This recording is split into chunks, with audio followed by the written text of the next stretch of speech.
Monsieur le vice-président, je dois commencer, moi aussi, par vous dire ma joie de pouvoir m'exprimer devant vous ici aujourd'hui. C'est une joie d'abord de pouvoir commenter le programme gouvernemental lu par le président de la République, qui est définitivement un agenda de progrès, mais aussi et surtout de pouvoir le faire sans être interrompu toutes les 10 minutes par un speaker dictateur ou harcelé par une majorité cherchant systématiquement à déshumaniser l'opposition. Une bouffée d'air frais pour notre Parlement, donc, et à travers ce programme gouvernemental, un vent de liberté sur notre pays après 10 ans d'un gouvernement manipulateur, autoritaire et diviseur. Nous avons le devoir d'apprendre des erreurs passées, même quand elles ne sont pas les nôtres. Et nous sommes là pour les corriger, pour assurer un meilleur avenir à l'île Maurice. S'il y a un mérite, si on peut dire ainsi, que l'on doit reconnaître à l'Ancien Régime, c'est bien celui d'avoir mis en lumière les failles de nos lois. Eux s'en sont servis pour bafouer notre démocratie, pour opprimer nos concitoyens. Nous allons y remédier pour nous assurer que plus jamais un gouvernement ne puisse détourner l'esprit démocratique de notre République. Le fait que nos concitoyens aient été privés de leur droit de vote aux élections municipales depuis 10 ans en est un exemple frappant. L'histoire nous apprend qu'aucun droit n'est définitivement acquis, aucune liberté à l'abri d'abus. Mais l'obscurité ne pourra triompher aussi longtemps qu'il y aura des Mauriciens et des Mauriciennes qui aiment sincèrement leur pays. Aussi longtemps que la gauche, sous toutes ses formes, sera debout dans cette Assemblée. Aussi longtemps que le MMM sera là, avec ses alliés, fidèles à ses valeurs.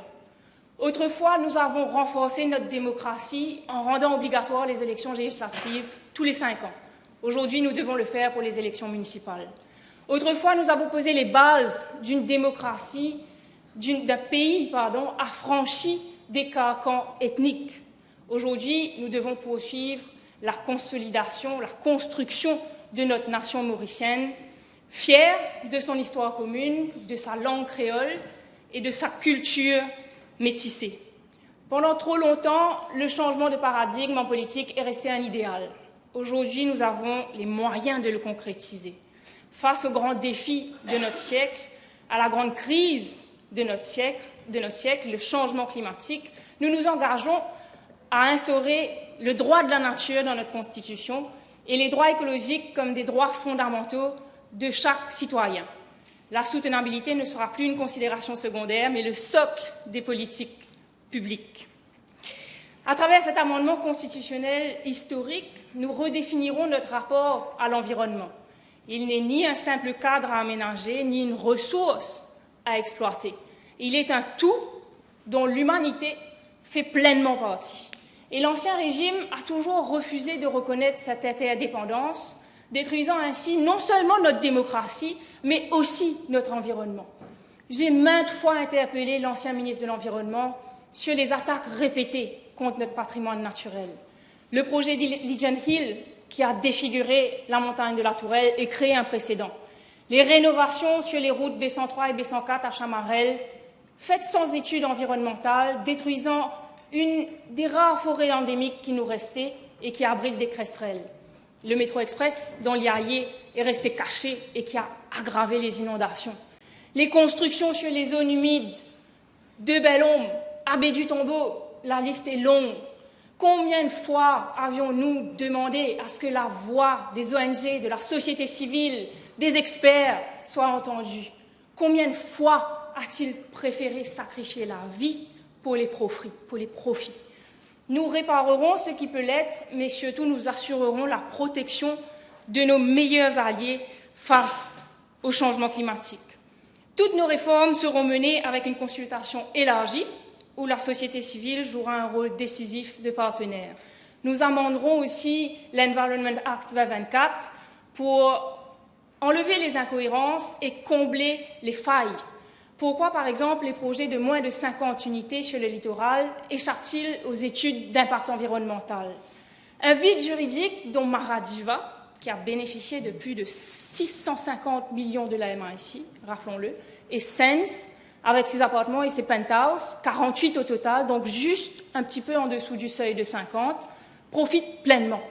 Ils sont nombreux à profiter et abuser de ce vide juridique. Nous mettrons fin à ces abus et redonnerons tout leur sens au EIA, Environmental Impact Assessment, et SEA, Strategic Environment Assessment.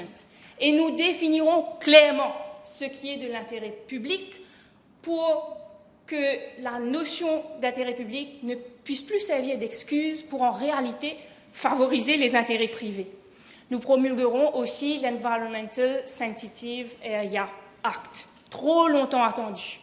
Le rapport ISC 2009 dit que 90% de nos zones écologiquement sensibles ont déjà été détruites alors qu'elles sont essentielles face à la crise climatique. Au lieu d'agir, l'ancien gouvernement a créé un énième comité sans pouvoir. Nous leur accorderons une protection réelle à travers une loi cadre, comme promis, parce que le MMM est signataire du manifeste pour un ISC Bill, recommandé également par le Master Plan de l'environnement 2020-2030. Je tiens à préciser que ces réformes ne freineront pas le développement économique. Elles instaureront une gouvernance responsable pour garantir un progrès maîtrisé et durable. Pendant trop longtemps, le MSM a voulu faire croire que protection de l'environnement et développement sont opposés. Ce n'est pas le cas. Mais un projet qui inonde les maisons, un autre qui détruit une forêt endémique, alors qu'il ne nous reste que 1% de nos forêts endémiques, ce n'est pas ça le vrai développement. Nous mettrons au cœur de nos décisions l'humain et la nature, la vie avant profit. C'est aussi dans cette optique que nous mettrons en œuvre notre plan pour une économie circulaire, le tri, recyclage des déchets, valorisation des matériaux de construction, directive pour un plan d'humanisme respectueux de l'environnement. La crise climatique n'est pas seulement une nécessité, la transition écologique, n'est pas seulement une nécessité, mais aussi moteur de croissance et créatrice d'emplois. C'est pourquoi nous soutiendrons pleinement le Skills Master Plan annoncé dans le programme gouvernemental pour préparer notre main-d'œuvre aux métiers émergents. Il est aussi impératif de retrouver notre rôle de leadership au sein des SIDS et de l'AOSIS pour mieux porter nos revendications face aux pays pollueurs. C'est par une voix unie que nous serons entendus et respectés. Monsieur le Vice-président, nous avons aujourd'hui une opportunité inédite de transformer notre pays. Notre victoire écrasante nous oblige à donner le meilleur de nous-mêmes pour assurer l'avenir de l'île Maurice.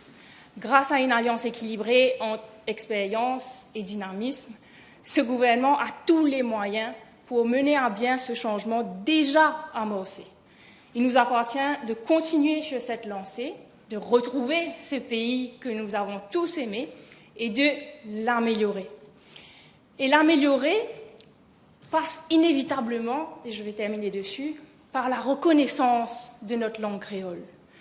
Notre Constitution proclame en son article 1 que l'île Maurice est un État souverain et démocratique et garantit à l'article 12 la liberté d'expression, toute restriction devant être justifiée dans une société démocratique. Le créole mauricien, langue maternelle et patrimoine commun de la nation, ne fait pourtant pas partie des débats parlementaires. Et pourtant, son utilisation est un instrument essentiel dans l'exercice de cette souveraineté démocratique, permettant une participation véritablement inclusive. Il ne fait pas partie des débats parlementaires au motif que l'article 47 établit l'anglais comme langue officielle à l'Assemblée, tout en autorisant le français. Ce texte n'interdit pourtant pas explicitement l'utilisation du créole mauricien, bien que son interprétation soit couramment celle-là, au prix d'une contradiction avec les articles 1 et l'article 12. Mais j'ai envie de vous dire que son utilisation est essentielle au Parlement pour pouvoir vraiment avoir une démocratie et permettre que tout le monde comprenne les débats parlementaires. Quand on permet quand une lecture est possible, on privilégie celle qui concilie plutôt que celle qui exclut. Et en démocratie, ce qui n'est pas interdit est admis. À cause de ça, paraît qui qui empêche que créole mauricien trouve sa place dans le débat parlementaire pour qu'il nous capable en cohérence avec nos constitutions et avec nos principes démocratiques. Il arrive l'air pour qu'il Mauricien capable que autres langages dans d'autres parlements. Je remercie les autres pour l'attention. Merci, merci.